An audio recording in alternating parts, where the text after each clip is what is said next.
ओम पूर्णमदः पूर्णमिदं पूर्णात् पूर्णमुदच्यते पूर्णस्य पूर्णमादाय पूर्णमेवावशिष्यते। ओम शांति शांति शांति।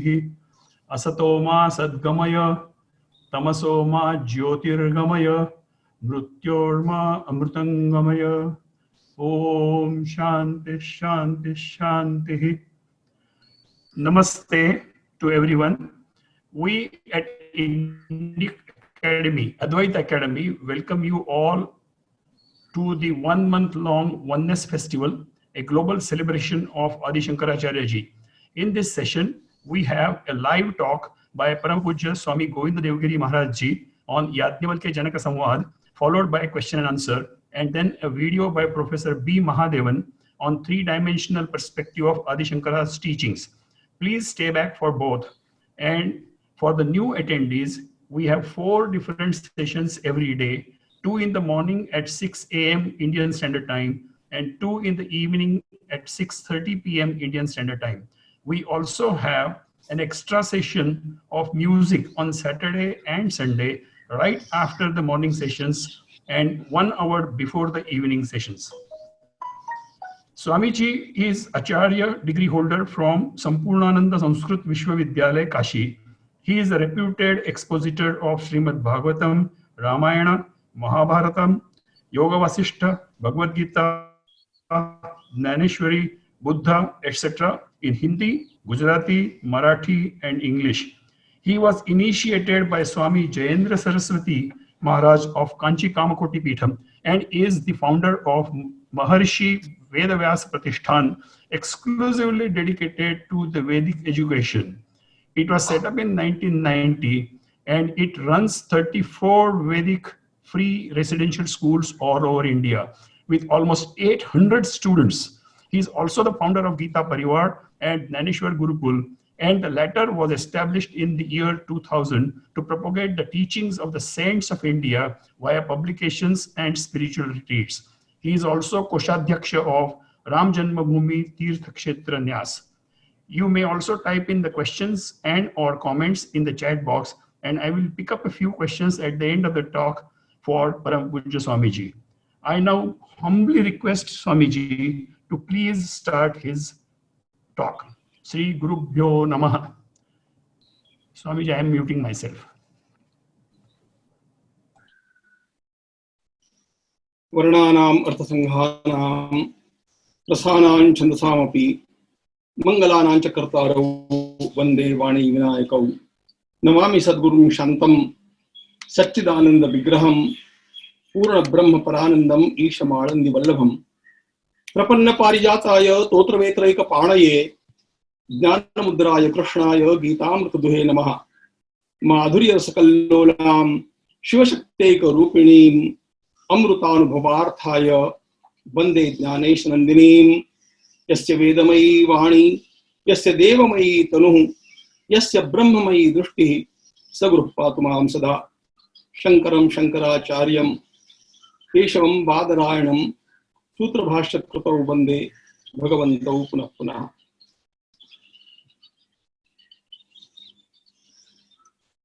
आरंभ करने से पूर्व ही मैं अद्वैत एकेडमी का धन्यवाद ज्ञापित करना चाहता हूं कि उन्होंने इस आधुनिक उपकरण के माध्यम से हम सब लोगों को वेदांत का चिंतन करने का बड़ा सुंदर अवसर प्रदान किया है और वेदांत के मूर्धन्य आदि शंकराचार्य महाराज उनकी वाणी का लाभ लेते हुए उनके द्वारा हमारे दर्शन शास्त्रों का जो प्रकाश सारे विश्व के लिए फैलाया गया उसका अभिवादन करते हुए हम चलते हैं आज के अपने विषय बृहदारण्यक उपनिषद की ओर। वेदांत का अर्थ ही उपनिषद है। आप लोग जानते हैं कि वेदांत में प्रस्थानत्रयी का अंतर्भाव होता है, उपनिषद, ब्रह्मसूत्र और भगवद गीता। किंतु बात यह है कि भगवद गीता और ब्रह्मसूत्र ये भी उपनिषद के ऊपर आधारित है और इसलिए वेदांत का मूल रहस्य उपनिषदों में ही छिपा हुआ है। और इन उपनिषदों में बृहदारण्यक उपनिषद यह प्राचीनतम माना गया है। वह आकृति में भी, आकार में भी बड़ा है और अरण्य में ही उसका पाठ होने के कारण उसे बृहद अरण्य कहा गया।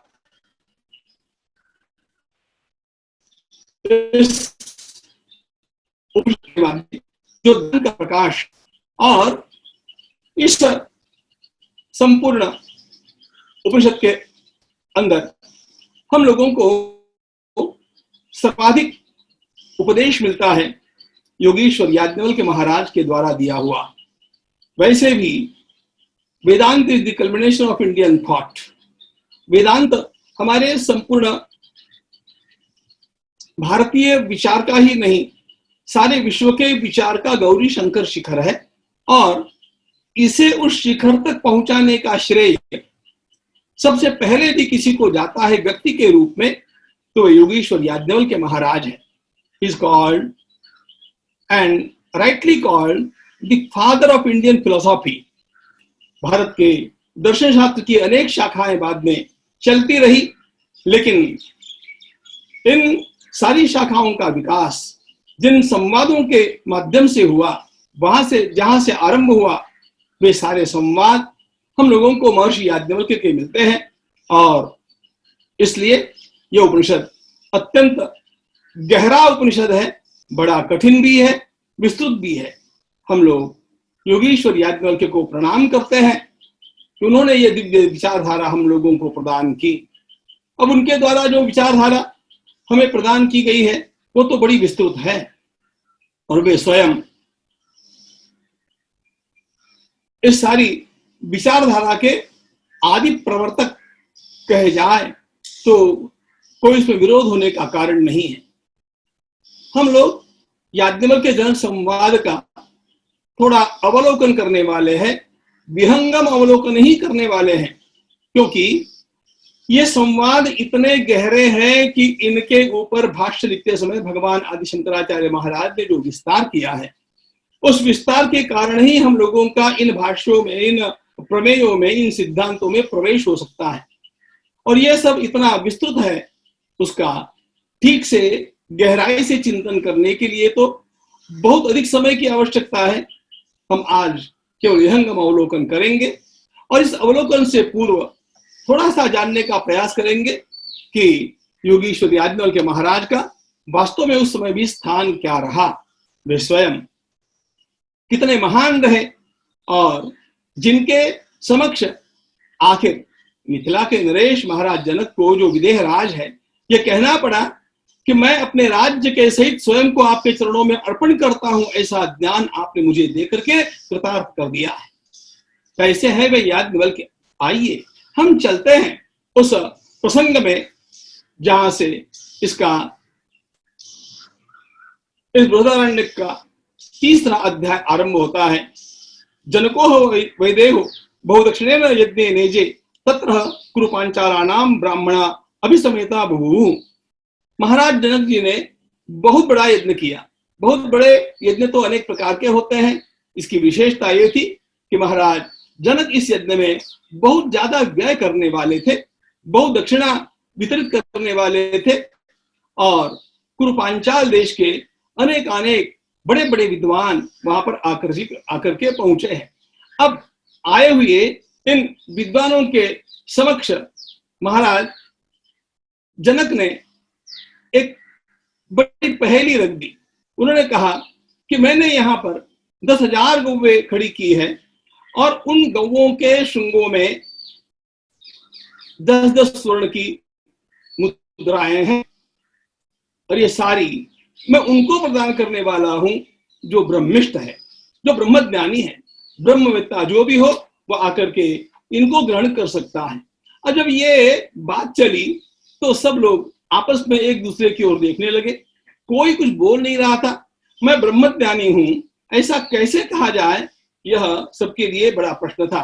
अब अपनी अपनी योग्यता, अपने अपने ज्ञान की सीमा, ये भी उसका एक कारण है। दूसरा भी एक कारण है कि जो कहता है कि मैं ब्रह्मज्ञानी हूं, उपनिषदकार स्वयं ही कहते हैं कि उसे ब्रह्मज्ञान नहीं हुआ। यस्या मतम तस्य मतम मतं यस्य न वेदसा अविज्ञातम विजानताम विज्ञातम अविजानताम। यह मूल सिद्धांत होने के कारण कौन अपने मुख से कहे कि मैं ब्रह्मविद्ता हूं। और ऐसे समय में योगीराज याज्ञवल्क्य खड़े हुए और याज्ञवल्क्य ने अपने शिष्य से कहा कि भैया ये सारी गौवें चलो अपने आश्रम की ओर लेकर के चलो। गौओं को आश्रम की ओर ले जाने के लिए जब उन्होंने कह दिया तब उनको रोका गया कि आप ब्रह्मज्ञानी हैं। तो स्वयं बड़ा सुंदर उत्तर याज्ञवल्क्य महाराज देते हैं। मैं ब्रह्मवेत्ता हूं यह कहना कठिन था और वह प्रमाणित किए बिना उन गौओं को ले जाना भी कठिन था। उत्तर ऐसा दिया है उन्होंने, नमो वयम ब्रह्मिष्ठाय कुर्मो गोकामा एवं वयम स्मः। जो ब्रह्मिष्ठ है उनको हम प्रणाम करते हैं भैया, हमें तो गौ चाहिए इसलिए हम गौओं को ले जाने वाले हैं। ऐसा कहकर के उन्होंने संकेत किया गौओं को ले जाने के लिए, रोका गया और इसके बाद प्रश्नोत्तर का सिलसिला आरंभ हुआ। उसका विस्तार से वर्णन यहां पर अभी करने की आवश्यकता नहीं है, हमें अगला भाग देखना है। इतना ही बतला देता हूं कि इस प्रश्नोत्तर के सिलसिले में स्वयं अश्वल, आर्तभाग, भुज्जु, उशस्त, कहोर, गार्गी वाचक नबी, उसके पश्चात अरुण के पुत्र उद्दालक, फिर गार्गी स्वयं और शाकल्य, इन सब ने लगातार प्रश्न पूछे और याज्ञवल्क्य महाराज उनके उत्तर देते रहे। याज्ञवल्क्य महाराज का मूल स्टैंड क्या है, वे ये सबके सामने बात रख देते हैं कि मैं ब्रह्मज्ञानी हूं, यह मैं अपने मुख से तो कहूंगा नहीं, लेकिन मैं ब्रह्मज्ञानी नहीं हूं यह आप प्रमाणित कर दीजिए। और इसीलिए ये प्रश्न चले और इन सारे प्रश्नों के इस प्रवाह में आखिर याज्ञवल्क्य महाराज सबके प्रश्नों के इस प्रकार के उत्तर देते रहे कि आखिर इन प्रश्नों को पूछने वाली गार्गी ने कह दिया कि देखो भैया, इस याज्ञवल्क्य के लिए आगे प्रश्न पूछना किसी के लिए संभव नहीं है और इसलिए हमारी तो धन्यता इसी में है कि हम लोग एतदेव बहुमन्यध्वम यदस्मान नमस्कारिण उच्चेध्वम न वै जातु युष्माकम्। केवल इसको प्रणाम करके हमारा छुटकारा हो रहा है, यही हमारी धन्यता है और इसलिए आप अब इसके लिए आगे आग्रह मत करो। फिर भी एक ने आग्रह किया और याज्ञवल्क्य ने उसका भी उत्तर दे दिया। उसके पश्चात याज्ञवल्क्य महाराज ने प्रश्न पूछे, कोई उत्तर नहीं दे पाया और उसके पश्चात याज्ञवल्क्य महाराज ने ही अपने प्रश्नों के उत्तर दिए। और इस प्रकार सबसे पहली बात यह है कि उस समय के जितने भी विद्वान थे, ज्ञानी थे, सब में याज्ञवल्क्य महाराज सबसे ऊंचे थे। यह बात सीधी सीधी सबके समक्ष प्रमाणित हो गई। अब इस प्रकार के याज्ञवल्क्य स्वयं जब एक बार पधारते हैं तो जनक ने उनसे प्रश्न पूछा और जनक ने उनसे प्रश्न पूछा कि मैं इस विश्व का मूल स्रोत क्या है जानना चाहता हूं।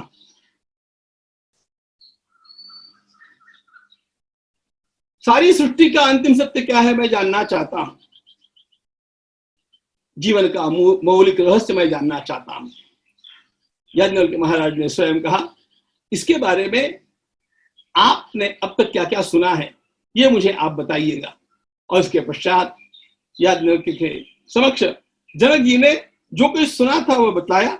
शैलिनी ने उसको समझाया था वाग्मयी ब्रह्म, उदंक ने समझाया था प्राणोमय ब्रह्म, बरकु ने समझाया था चक्षुर्मय ब्रह्म, भारद्वाज ने समझाया था श्रोत्रमय ब्रह्म, सत्यकाम जाबाल ने समझाया था मनोमय ब्रह्म और शाकल्य ने समझाया था कि हृदयमय ब्रह्म। इन सारे सामान्य विधानों को याज्ञवल्क्य महाराज ने सुना और इनको सुनते समय वे पूछते गए क्या इसका आधार भी क्या है ये बतलाया है। जनक ने कहा यह नहीं बतलाया गया है। तब याज्ञवल्क्य महाराज कहते हैं जो जो ज्ञान इन लोगों से तुम्हें प्राप्त हुआ है वह सारा एकपात है, वह एकांग है, वह अधूरा है, वो पूर्ण है नहीं। और इसलिए इस अर्ध सत्य को जान करके तुम्हारा परम कल्याण नहीं हो सकता। तब प्रश्न पूछा है महाराज जनक ने, तो पूर्ण सत्य क्या है वो बतलाइएगा। उस समय महाराज याज्ञवल्क्य ने कहा, वो पूर्ण सत्य वास्तव में शब्दों से कहा नहीं जा सकता, वो अनाकलनीय है, संग रहित है, अविनाशी है और संपूर्ण विश्व का मूल आधार वही सत्य है। ये जब वो बतलाते हैं तो उन्होंने सीधे सीधे कह दिया, उसका वर्णन केवल एक बात से किया जा सकता है, निषेध से ही किया जा सकता है। नेति नेति यही शब्द उसके लिए उपयोगी है। परमात्मा ज्ञानेन विना कृतार्थ एवं। भगवान आचार्य इसके ऊपर भाष्य लिखते हुए कहते हैं कि देखो, जनक जी याज्ञवल्क्य ने कहा, परमात्मा ज्ञानेन विना अकृतार्थ एव तावत् इत्यर्थः यावत् परम ब्रह्म न वेत्सि। आपने एक एक बात को जाना, लेकिन ये चक्षु है, ये वाक है, ये श्रोत्र है, इन सब का अलग अलग प्राप्त होने वाला ज्ञान, इसको एकीकृत करने वाला और अपने भीतर उसको धारण करने वाला तत्व कौन सा है? आंख तो केवल देखती है और कान तो केवल शब्द सुनता है, लेकिन मैंने जिस व्यक्ति को देखा और जो शब्द सुना, इन दोनों का एकत्रीकरण करने वाला कोई तो भी पीछे होना चाहिए। वह तत्व क्या है? और इस बात पर स्वयं महाराज जनक भी दिग्मूढ़ हो गए और उन्होंने जब कहा कि इसे मुझे समझाइएगा, तब याज्ञवल्क्य महाराज ने कहा कि ये ऐसे समझाया नहीं जा सकता, इसको तो केवल नेति नेति शब्दों से ही समझाया जा सकता है। हम उस परमात्मा तत्व को समझावे कैसे?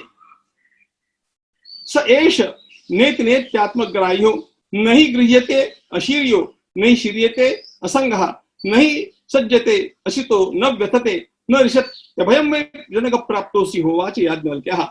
वह न आंखों से देखा जा सकता है, न कानों से सुना जा सकता है, न किसी प्रकार उसका क्षरण हो सकता है। इस प्रकार का वह तत्व है। उस तत्व को जिसने जाना वह अभय को प्राप्त हो जाता है। जनक जी से उन्होंने कहा, उस तत्व का ज्ञान आज तुम्हें हो रहा है, इसलिए आज तुम निर्भय हो गए हो। अब इस प्रकार के इस तत्व का वर्णन उन्होंने वहां पर तो केवल इस प्रकार से अपनी भाषा में बोलना हो तो नेगेटिव पद्धति से किया, एलिमिनेशन से किया। यह नहीं है। यह जितना भी दृश्य है वह परमात्मा तत्व नहीं है। ऐसा करते करते सारे दृश्य का बाध करते करते यहाँ पर उन्होंने इस ज्ञान को सामने रखा। आगे चल करके हम देखेंगे कैसे उन्होंने इस परमात्मा तत्व का पॉजिटिव पद्धति से भी, विधायक पद्धति से भी प्रतिपादन किया है। उसके पहले एक बात और लिख लेते हैं। याज्ञवल्क्य महाराज से जनक ने और भी एक बात पूछी कि आप कृपा करके बतलाइएगा यह आत्म तत्व कैसा है। उन्होंने कहा कि इसका वास्तव में स्वरूप विज्ञानम आनंदम ब्रह्म इसी प्रकार का है। वह ज्ञानमय है, आनंदमय है। और कथम आत्मेति योयम विज्ञानमय प्राणेषु हृदयंतर ज्योति पुरुषा स समानः सन्नुभौ लोकां अनुसंचरति ध्यायतीव लीलायतीव। वही एक परमात्मा तत्व विज्ञान और आनंद ही जिसका लक्षण है, इसी प्रकार का ब्रह्म तत्व वही अंतर ज्योति है। स्वयं जनक जी के द्वारा प्रश्न पूछा गया कि वास्तव में इस सारे संसार के ज्ञान की ज्योति क्या है, और इसके बारे में भी याज्ञवल्क्य महाराज उनसे पूछते हैं कि बताओ तुमने इसके बारे में क्या जाना है। उस समय अनेक प्रकार के लोगों के द्वारा जो जो उन्होंने ज्ञान प्राप्त किया था उसका प्रतिपादन महाराज जनक जी ने किया, और वो करते समय जो कुछ कहा इसका विस्तार हम उपनिषद से नहीं करेंगे। भगवान आचार्य के एक श्लोक में इसका पूरा संकलन आ गया है। उस श्लोक को देखने से भगवान आचार्य की वाणी कितनी प्रगल्भ है ये भी ध्यान में आ जाएगा।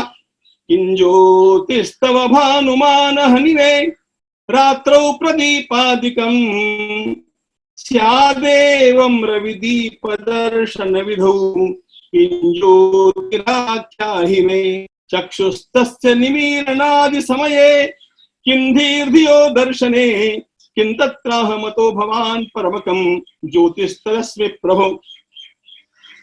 संपूर्ण उपनिषद में जो कुछ कहा गया उसका सार भगवान आचार्य एक श्लोक में ला देते हैं, और यह भगवान आचार्य का एक श्लोक अपने आप में एक परिपूर्ण दर्शन है। प्रश्न पूछा गया, बताओ किस प्रकाश में तुम देखते हो? तो साधक ने उत्तर दिया कि सूर्य के प्रकाश में देखता हूं। ठीक है, जब सूर्य नहीं होता है रात्रि के समय तब तो रात्रों प्रदीपादिकम, तब दीपक के प्रकाश में देखता हूं।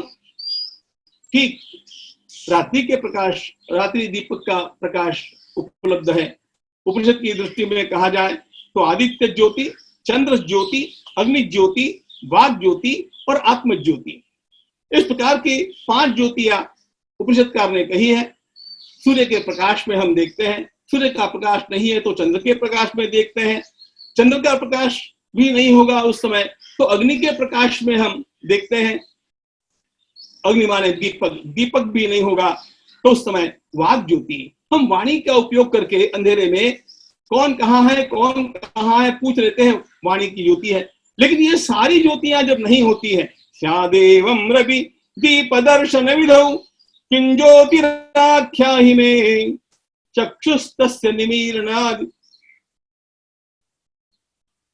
जिस समय यह सब कुछ उपलब्ध नहीं होता है उस समय हमें भीतर से प्रकाश कैसे प्राप्त होता है?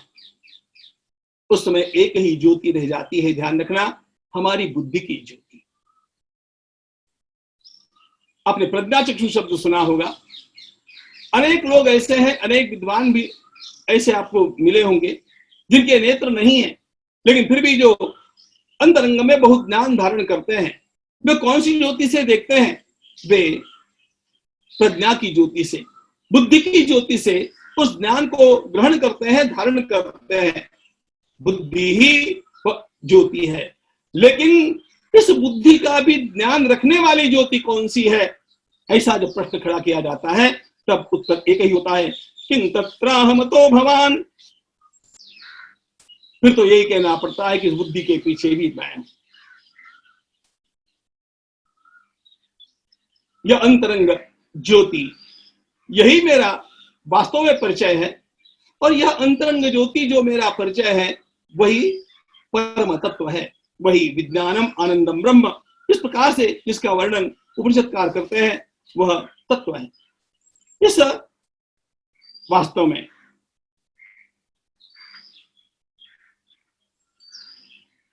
तत्व की प्राप्ति कैसे होती है? विज्ञानमय आनंदमय ब्रह्म, यह जो है उसकी प्राप्ति करने के लिए उपाय क्या है? इसका बड़ा सुंदर वर्णन, विवेचन इस उपनिषद में किया गया जो अपने आप में अद्भुत है। और यह बतलाते समय भगवान आचार्य की वाणी का भी प्रवाह इस प्रकार बहता है जिसके कारण हम लोग कृतार्थ हो जाते हैं। यहां पर भगवान आचार्य ने, मूल उपनिषदकार ने भी 2 अवस्थाओं का वर्णन किया। हम केवल दिन में ही देखते हैं ऐसी बात नहीं, हम रात्रि में भी देखते हैं। उपनिषदकार जैसा कि मांडुक्य उपनिषद में भी हम देखते हैं, हमारी तीनों अवस्थाओं का बहुत गंभीर और बड़ा सुंदर विचार और विवेचन करते हैं। जागृत अवस्था, स्वप्नावस्था और सुषुप्ति अवस्था। हम जागृत अवस्था में देखते हैं, ये बात तो ठीक है, ये सब जानते हैं। स्वप्नावस्था में भी हम देखते रहते हैं। ये स्वप्नावस्था का जो सारा दृश्य है, ये कौन निर्माण करता है? विश्व का मूल तत्व जो परमात्मा तत्व है, वही उस दृश्य को भी निर्माण करता है। हमारा मन उसमें जागृत है और वह अपने भीतर उस अनेक प्रकार के दृश्य को निर्माण करके देखता है, उसका आनंद लेता है। उपनिषदकार कहते हैं यहां पर स्वयं याज्ञवल्क्य महाराज, न तत्र रथाः न रथयोगाः न पंथानो भवन्ति अथ रथान् रथयोगान् पतसृजते न तत्रानन्दाः मृदः प्रमुदो भवन्ति अथ आनन्दान् मृदः प्रमुदः सृजते। रात्रि के समय हम सो गए, सपना देख रहे हैं, सपने में अनेक प्रकार के दृश्य हम देखते हैं। हमने रथ देखा, रथ था नहीं लेकिन हमने रथ देखा। आज की भाषा में बोलना हो तो रोड नहीं था लेकिन रोड हमने देखा, गाड़ी नहीं थी लेकिन गाड़ी हमने देखी। ये सब किसने निर्माण किया? हमारा मन ही इसका निर्माण करता है। और इस प्रकार यह मन की वृत्तियां स्वप्न में अनेक प्रकार के दृश्यों को निर्माण करके उनका आनंद लेती रहती है और उस आनंद में रम भी जाती है। लेकिन एक बात है कि यह जागृति में भी निरंतर विषयों के दर्शन में, विषयों के चिंतन में लगा हुआ मन थक जाता है। स्वप्न में भी यह मन थक जाता है और इसको प्रगाढ़ शांति प्राप्त होती है जब वह, जिसके लिए बड़ा सुंदर शब्द प्रयोग किया है योगेश्वर याज्ञवल्क्य के महाराज ने, सवा एषे तस्मिन् संप्रसादे, यह संप्रसाद, यह सारा प्रसन्नता का अनुभव करने के उपरांत वह सुषुप्ति में चला जाता है। उसे सच्ची विश्रांति प्राप्त होती है, सच्चा विश्राम प्राप्त होता है, वो सुषुप्ति में प्राप्त होता है। सुषुप्ति में प्राप्त होने वाला जो विश्राम कितना होता है, वहीं पर जाकर के उसे सच्चा विश्राम मिलता है। और इसलिए कहते हैं एतस्मादन्ताय धावति यत्र सुप्तो न कंचन काम कामयते न कंचन स्वप्नम पश्यति। वह सुषुप्ति में पहुंचने के पश्चात पूरे विश्राम को प्राप्त करता है और इस विश्राम से ही उसका विकास होता है, उसे शांति प्राप्त होती है। इस विश्राम में कौन पहुंचा? प्रश्न पूछा है याज्ञवल्क्य महाराज ने उस ब्रह्म तत्व के बारे में, और उस ब्रह्म तत्व को समझाने के लिए जनक जी ने प्रश्न पूछा है। याज्ञवल्क्य महाराज उपयोग करते हैं स्वप्न का और फिर कहते हैं कि इस स्वप्न के पश्चात जो सुषुप्ति प्राप्त होती है, उस सुषुप्ति में बताओ कौन सा विषय होता है? सुषुप्ति में आनंद मिलता है कि नहीं? सुषुप्ति में सुख प्राप्त होता है कि नहीं? सुषुप्ति के समय हमें सुख की अनुभूति नहीं होती है, लेकिन सो करके जगने के पश्चात हम कहते हैं, सभी लोग कहते हैं, वाह सुखम अहम अस्वाप्सम न किंचित वेदिशम। अरे कितने आनंद से मैं सोया। इसका अर्थ सुषुप्ति के समय भी वहां पर उस सुख की अनुभूति करने वाला मैं था। अब थोड़ा सा मांडुक्य की भाषा में बोलना हो तो तुरीयं त्रिषु संततम, ये तुरीय अवस्था, ये तुरीय पाद वहां पर भी उपलब्ध है। वो जागृत में भी है, स्वप्न में भी है, सुषुप्ति में भी है। और इसलिए सुषुप्ति के समय कोई भी विषय न होने पर भी मैं बड़ा सुख का अनुभव कर रहा था।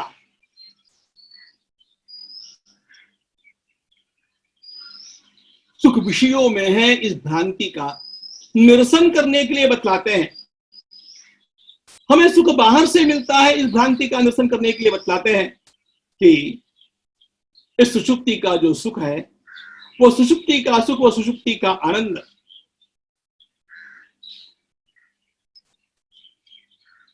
जिसमें किसी प्रकार की चिंता नहीं, जिसमें किसी प्रकार का हम लोगों के मन में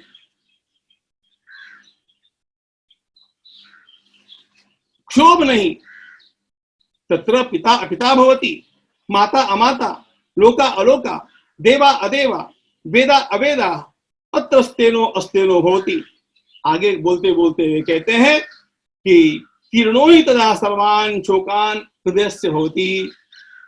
सब आप हमारे हृदय के सारे शोक उस सुषुप्ति की अवस्था में, निद्रा की अवस्था में विलीन हो जाते हैं।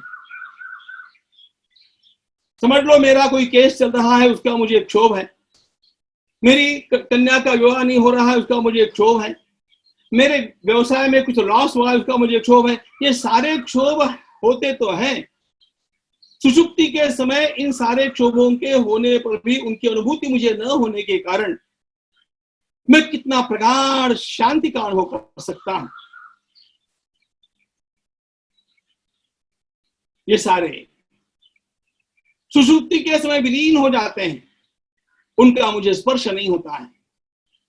यह एक बात।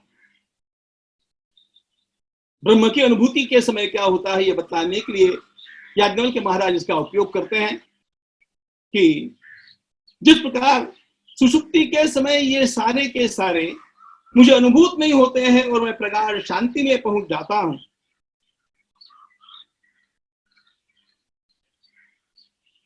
उसी प्रकार की अखंड शांति और ब्रह्म की प्राप्ति से होती है। एक बात और वे बतलाते हैं कि उस परमात्मा के ज्ञान के समय तद यथा प्रियया स्त्रिया संपरिश्वतो न बाह्यम किंचन वेद नान्तरम एवमेवायं पुरुषः प्राज्ञेनात्मना संपरिश्वतो न बाह्यम किंचन वेद नान्तरम। जिस समय उस ब्रह्म की अनुभूति हो जाती है, उस समय न कोई बाहर के विषय का भान होता है, न अंदर के विषय का भान होता है, और एक केवल प्रगाढ़ आनंद की अवस्था होती है। अब ध्यान एक बात का रखना है, यहां पर दो उदाहरण हमने देखे जो उपनिषदकार की ओर से दिए गए और जिनका विस्तार से वर्णन भगवान आचार्य ने किया। वे कहते हैं कि इन दोनों अवस्थाओं को हम केवल उदाहरण के रूप में ग्रहण करते हैं।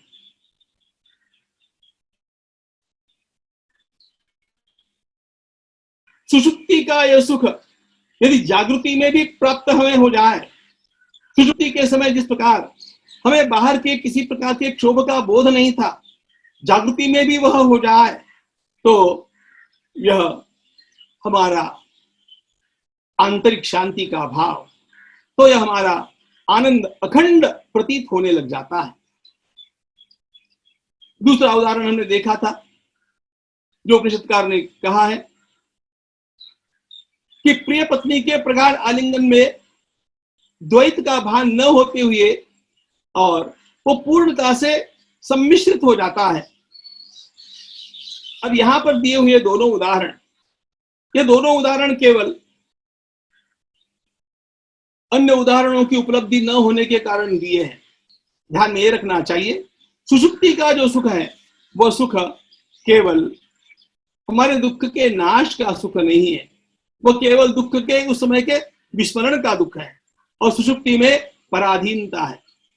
हम सो गए, उस समय सारे दुख का हम लोगों से वियोग हो गया, लेकिन जैसे ही जगते हैं सारे के सारे दुख पुनः आ जाते हैं। और दूसरी बात है, प्रिया के आलिंगन में भी पराधीनता भी है और द्वैत भी है। द्वैत भी न हो, पराधीनता भी न हो, और सुषुप्ति के पश्चात जैसे दुख की पुनः अनुभूति होती है, उस प्रकार पुनः दुखों की अनुभूति भी न हो। ये सब कब हो सकता है? ये सब तभी होगा जब ये मूढ़ता, पराधीनता और द्वैत रहित जागृति में वह आनंद में प्राप्त हो जाए। भगवान याज्ञवल्क्य महाराज जनक जी को यह बात समझाते हैं, ब्रह्म की अनुभूति का परिणाम ये होता है कि जो सुख हमें सुषुप्ति में प्राप्त हुआ लेकिन पराधीन था, वह टेम्पररी था, कुछ समय के लिए था, वो अखंड रूप में स्वाधीनता से और केवल अपने आप में प्राप्त हो जाता है। उसके लिए बाहर के किसी आलम्बन की आवश्यकता नहीं रहती। उस समय द्वैत भी नहीं रहता, दुख भी नहीं रहता। कृष्णमूर्ति की भाषा में बोलूं तो the observed and the observer are one. और हमारे भगवान दानेश्वर महाराज ने तो अमृतानुभव में इसको इतने बढ़िया शब्दों में वर्णित किया है। वे कहते हैं कि उस समय दूसरा कोई होता ही नहीं है, केवल मेरा मेरे साथ सामरस्य होता है। उसी को वे शिव शक्ति का सामरस्य कहते हैं। आमी पूर्णाहंता वेढलो सैंग आमीची दाटलो ना लोपलो ना प्रकटलो पूर्णा होनी। सर्वत्र केवल मैं ही हो गया हूं। ऐसी अवस्था होने के कारण अब मैं न किसी के साथ किसी प्रकार की क्रिया कर भी सकता हूं। अब यहां पर वर्णन करते हैं कि वह ब्रह्म तत्व वो ब्रह्म तत्व जिसका वर्णन पीछे याज्ञवल्क्य महाराज ने नेति नेति इन निषेधात्मक शब्दों से किया, अब उसका वर्णन वे दूसरी भाषा में करते हैं। वे कहते हैं कि वास्तविकता यह है, यहां पर बोलने वाला और सुनने वाला ऐसा द्वैत न होने के कारण, सर्वत्र केवल मैं ही हूं इस प्रकार का भान होने के कारण, यद्वै तन्न वदति वदन्वै तन्न वदति नहि वक्तेर विप्रलोको विद्यते अविनाशित्वान् न तु तद्वितीयमस्ति ततोऽन्यद् विभक्तम् यद्वदे। ब्रह्म बोलता नहीं है, बात सत्य है, लेकिन क्यों नहीं? इसलिए नहीं कि दूसरा कुछ है ही नहीं, दूसरे की अनुभूति ही नहीं, बोल सकता नहीं है ऐसी बात नहीं, लेकिन बोलता नहीं है। बोले किसके साथ? एक ही परब्रह्म तत्व, एक ही सागर लहराता हो, उसी प्रकार की वो अवस्था है। और इसलिए बड़ा लंबा वर्णन यहाँ पर उपनिषदकार करते हैं। वे कहते हैं कि न तो वो सूंघता है क्योंकि सूंघने जैसा दूसरा कोई पदार्थ नहीं, न वह कुछ सुनता है क्योंकि जिसका सुने ऐसा कोई दूसरा पदार्थ नहीं। एक ही एक होने के कारण वो अपने आप में ही केवल आनंद की रस की अनुभूति करता है। तद अद्वितीयम अस्ति ततोऽन्यद् विभक्तम यद् विजानीयात्। जानने जैसा अन्य कुछ होता नहीं, इसलिए वहां पर ज्ञान भी नहीं, अज्ञान भी नहीं। इस प्रकार की ज्ञान और अज्ञान से अतीत अवस्था है।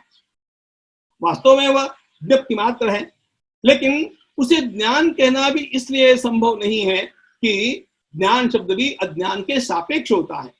इस प्रकार की उस अवस्था तक जीवन में पहुंचने के लिए ही हम लोगों को यह मानव जन्म प्राप्त हुआ है। और इसलिए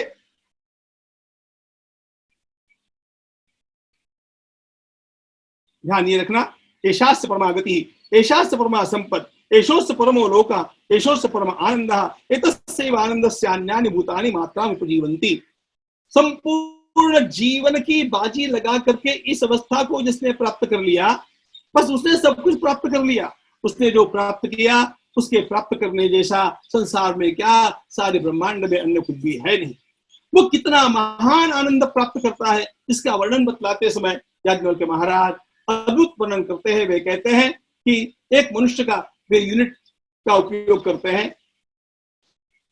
संपूर्ण विश्व का राज्य करने वाला एक राजा हो, वो समृद्ध है, सभी का अधिपति है और सारे भोग, ऐसा संपन्नतम जो सम्राट होगा उसका सुख, उसका आनंद एक आनंद है, आनंद का एक यूनिट है, ऐसा मानो। ऐसा मानने के पश्चात उस एक यूनिट से 100 गुना अधिक आनंद है पितरों का, उससे 100 गुना अधिक आनंद है गंधर्वों का, उससे 100 गुना अधिक आनंद है कर्म देवताओं का, उससे 100 गुना अधिक आनंद है जो नित्य देव है उनका, उससे 100 गुना अधिक आनंद है प्रजापति लोक का, और उससे 100 गुना अधिक आनंद है ब्रह्म लोक का।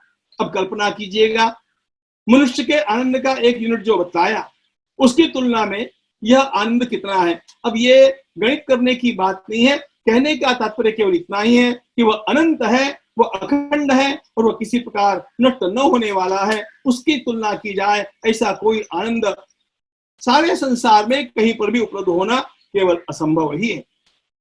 लेकिन यह प्राप्त किसे होता है?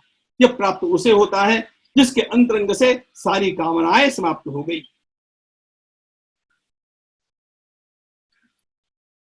अथा अकामाय मानो, जो अकामो निष्काम आप्तकामा आत्मकामो न तस्य प्राणा, जो आत्मकाम हो गया, आप्तकाम हो गया, जिसकी सारी इच्छाएं पूर्ण हो गई, जिसके भीतर एक भी कामना नहीं बची, ऐसा कामना रहित सत्पुरुष ही इस अवस्था को प्राप्त करता है। और इसलिए यहाँ पर वर्णन करते हुए कहते हैं, यदा सर्वे प्रमुच्यन्ते कामाय सर्वस्थिताः अतमर्थो अमृतो भवति तत्र ब्रह्म समर्थुते। मरने के पश्चात की मुक्ति बात यहाँ पर याज्ञवल्क्य महाराज नहीं करते हैं। वे कहते हैं कि यहाँ पर जीते हुए ही हमारे अंतःकरण से सारी कामनाओं का निराश हो गया, सारी कामनाएं विलीन हो गई। प्रजहात यदा कामान सर्वान लोक, भगवद गीता का जैसे कहते हैं कि सभी प्रकार के काम, सभी प्रकार की कामनाएं जब अंतःकरण से निकल जाती है, अथमर्थो अमृतो भवति अत्र ब्रह्म समर्थुते, और उसे यहीं पर इस जीवन में ही साक्षात उस ब्रह्म की प्राप्ति होती है, ब्रह्म का ज्ञान उसे प्राप्त होता है, तो ब्रह्मलोक में जाता है ऐसी आदि बात नहीं है, ब्रह्म ही ब्रह्मलोक है। और इसलिए भगवान आचार्य का भाष्य है कि ब्रह्मलोक नाम का लोक नहीं, उसके लिए ब्रह्म के अलावा अन्य कुछ शेष बचता ही नहीं, और यह प्राप्त करने के लिए यह मानव का जन्म है। यह संतोष विद्मस्तद अद्वयम नचेद वेदिर महती विनष्टि, जिसने जीवन में यह जाना वह धन्य हो गया, जिसने जीवन में यह नहीं जाना वह अपने जीवन को खो बैठा। और इसलिए मनुष्य को चाहिए कि वह धैर्य पूर्वक इस स्थिति में रहने का अभ्यास करे। तमेव धीरो विज्ञाय प्रज्ञान कुर्वीत ब्राह्मणः नानुध्यायान् बहुन् शब्दान् वाचो विज्ञापनमितत्। इसके लिए बहुत शब्दों का ज्ञान उपयोगी नहीं है, शब्दों का ज्ञान प्राप्त करने के पश्चात उस ज्ञान का अनुसंधान करने की आवश्यकता है, उसमें स्थिर रहने की आवश्यकता है। इसीलिए श्रुति कहती है आत्मा वा अरे में, याज्ञवल्क्य महाराज का ही वाक्य है मैत्रेयी के लिए, आत्मा वा अरे मैत्रेयी द्रष्टव्यः श्रोतव्यो मंतव्यो निधिध्यासितव्यः। शब्दों के द्वारा मैंने जो ज्ञान प्राप्त किया, मनन के द्वारा उसमें से मेरे लिए उपयोगी क्या है उसको मैं चुन लूं और फिर उसका सीधा सीधा अनुसंधान मैं करता जाऊं। भगवान आचार्य इसका उपसंहार करते हुए सुंदर बात कहते, इदानीं समस्तस्य एव आरण्यकस्य योथा उक्ता स समुचित्य अस्याम कंडिकायां निर्दिश्यते। संपूर्ण जनक याज्ञवल्क्य संवाद का जो सारभूत तत्व है उतना इस कंडिका में बताया है। ऐसा भगवान आचार्य कहते हुए कहते हैं एतावान समस्तस्य आरण्यकस्य अर्थ इति। वे कहते हैं सवा एष महाराज आत्मा अजरो अमरो अमृतो अभयो ब्रह्माभयम वै ब्रह्म अभयम ही वै ब्रह्म होती य एवं वेद। जिसने इस अजर अमर अज अमृत में विज्ञान में और अभय ब्रह्म को जाना, वो यहीं पर इन सारी बातों से युक्त हो जाता है, वो परिपूर्ण हो जाता है। इसके ऊपर अन्य कुछ भी कहने जैसा नहीं बचता। भगवान याज्ञवल्क्य महाराज ने हम लोगों को इस पूरे संवाद में जो कुछ बतलाया उसका केवल विहंगम अवलोकन हम लोगों ने किया है। एष सर्वथा उपनिषदः संक्षिप्तोऽर्थः उक्तः, उसका संक्षिप्त में अर्थ अंतिम पंक्तियों में हमने देखा। मनुष्य अपने जीवन में अनेक प्रकार के भयों से आक्रांत है और उन सारे भयों को नष्ट करने का सर्वोच्च उपाय यह ज्ञान ही है। और इसलिए भगवान आचार्य यहाँ पर भाष्य में कहते हैं अभयम में ब्रह्म प्रसिद्ध में लोके अभयम ब्रह्मेति। इस अभय को प्राप्त करने के लिए, निर्भय जीवन जीने के लिए, किसी भी प्रकार का कोई भय मेरे भीतर न रह जाए, इस प्रकार की अवस्था प्राप्त करने के लिए यही एकमात्र अंतिम उपाय है। और इस उपाय से ही मनुष्य के जीवन की कृतकृत्यता है। वो कृतकृत्यता उन लोगों को प्राप्त होना संभव है जो स्वयं भगवान आचार्य की वाणी का आश्रय लेकर के और इन वेदांत ग्रंथों का थोड़ा थोड़ा चिंतन करने का और चिंतन करने के पश्चात उसका निधिध्यासन का प्रयास करते हैं। यह प्रयास हमें उस अनंत अपार आनंद की ओर ले जाता है जो हमें बाहर के किसी भी वस्तु पर निर्भर नहीं रखता। हम लोगों ने अभी प्रधानमंत्री जी के व्याख्यान में सुना कि हमें आत्मनिर्भर होना है। राष्ट्र की दृष्टि से आत्मनिर्भर होना एक दूसरी बात है, लेकिन हमारी दृष्टि से आत्मनिर्भर होना, इसका अर्थ शब्द स्पर्श आदि जो 5 विषय है, उन 5 विषयों से रहित रहने पर भी मैं कैसे आत्मनिर्भर होकर के अपने में ही सुख प्राप्त कर सकता हूं, आत्मक्रीड हो सकता हूं। योऽन्तः सुखोऽन्तरारामः तथान्तर ज्योतिरेवयः। इस प्रकार की अवस्था प्राप्त होकर के अखंड आनंद और परिपूर्ण निर्भयता को प्राप्त करा देने वाला यह ब्रह्म तत्व ही हम सभी के लिए ध्येय है, उपास्य है, ज्ञेय है और वही सगुण साकार होकर के ज्ञेय भी है और वही भक्ति का रस लेकर के पेय भी है। अब ये अगली बातें जो मैंने ज्ञेय और पेय बतला दी, ये हमारे श्रीमद् भागवत की बात है और इसलिए ये सारा का सारा अर्थ जिन ग्रंथों में आ जाता है और उन ग्रंथों के कारण जब ये सारे उपनिषद सुलभ हो जाते हैं, ऐसे ग्रंथों का तो भी हम लोग चिंतन श्रवण करें, अपने जीवन को कृतार्थ बनावे। जीवन की कृतार्थता इसी में है।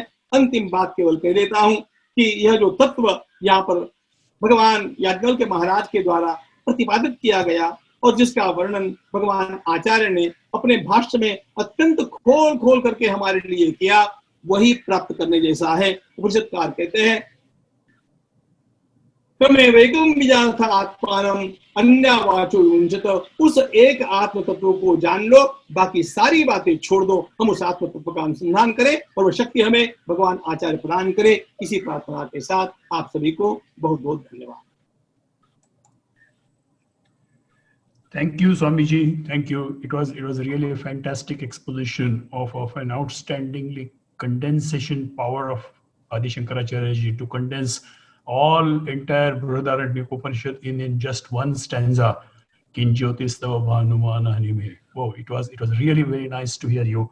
Will you please allow me to take a couple of questions? Yeah. Okay, first question is from one of the audience. Is that the question is, does Advaita exist during Sushupti state? Yes, it is Advaita only, but that Advaita sthiti we do experience there, but वो स्थिति हमारे स्वाधीन नहीं है। जगने के पश्चात, after we are awake, we lose it. Waking up. In Sushupti, it is Advaita only. Okay. There is a slight rectification there. They say that it's Advaya Sthiti, not Advaita Sthiti. I really don't understand the difference between Advaya Sthiti and Advaita Sthiti. But is there any difference between Advaya Sthiti and Advaita Sthiti? Advaita Sthiti and? Advaya. Oh, sorry, Avidya Sthiti. I'm sorry, Avidya Sthiti. Avidya is there in Sushupti. Yeah. Avidya and Advaita. Yeah, Avidya and Advaita. Oh, there is value of difference. Yeah. Wherever Avidya is there, there can never be Advaita. Yeah. Question is, does Avidya exist in Sushupti stage? Avidya is there. Yeah, correct. Yeah. So answer is clear that Avidya does exist in Sushupti stage. Yeah. Yeah. Then maybe one question is that आपने जो बोला अकाम, निष्काम, आप्तकाम, उसका जो process है उसके ऊपर कुछ आप ज्यादा प्रकाश डाल लें कि हाउ टू बिकम अकाम, निष्काम और आप्तकाम. विवेक की जागृति के बिना हम लोग अकाम नहीं हो सकते। हम लोगों को देखिए, कामना का अर्थ है इच्छा, all the desires, all the vasanas, और अकाम होने के लिए हम लोगों को अपने विवेक को ही जागृत करना पड़ेगा। और उस विवेक की जागृति के लिए निश्चित रूप से सद्ग्रंथों का अध्ययन सद्गुरु के पास रह करके करना पड़ेगा। तभी जाकर के कामनाएं नष्ट होगी। कामनाएं एकदम नष्ट होने वाली नहीं है। कामनाएं नष्ट होना, आत्मकाम होना, आत्मकाम होना, ये बात बहुत दूर की है, बहुत दीर्घ साधना के पश्चात प्राप्त होने वाली है।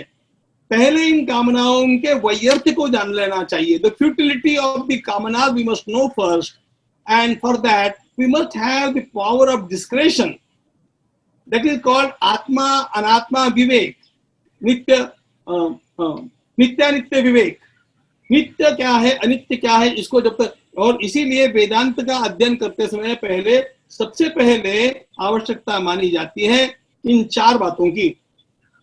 ये चार बातें जिसमें होती है उसको वेदांत का अधिकारी कहते हैं। उसमें पहला है आत्मा अनात्म विवेक।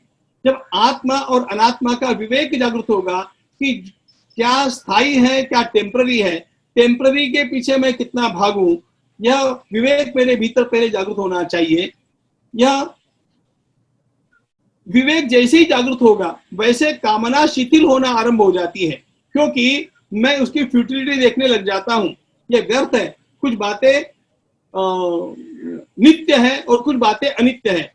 मैं अनित्य बातों के पीछे पहले दौड़ना छोड़ दूं, इसके लिए यह विवेक ही जागृत होना पड़ता है। यह आत्मानात्म विवेक, यह वेदांत में प्रवेश करने के लिए सबसे पहली शर्त मानी गई है।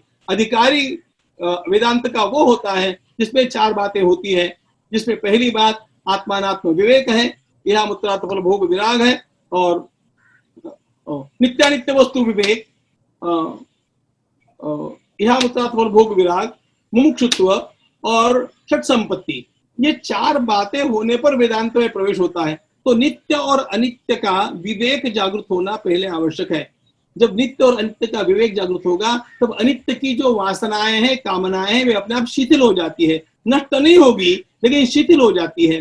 फिर भी शरीर के उपयोग के लिए उसकी आवश्यकता होने जितनी वो बात रहेगी, लेकिन वो फिर वासना नहीं रहेगी, उसका जो बंधन है वो शिथिल हो जाता है और धीरे धीरे आगे चल करके वो एकदम गल भी जाता है। लेकिन उसके लिए आवश्यकता है नित्य अनित्य वस्तु विवेक की।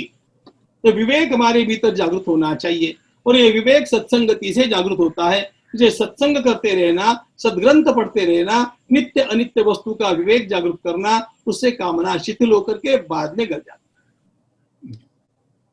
थैंक यू स्वामी जी, साष्टांग दंडवत टू यू।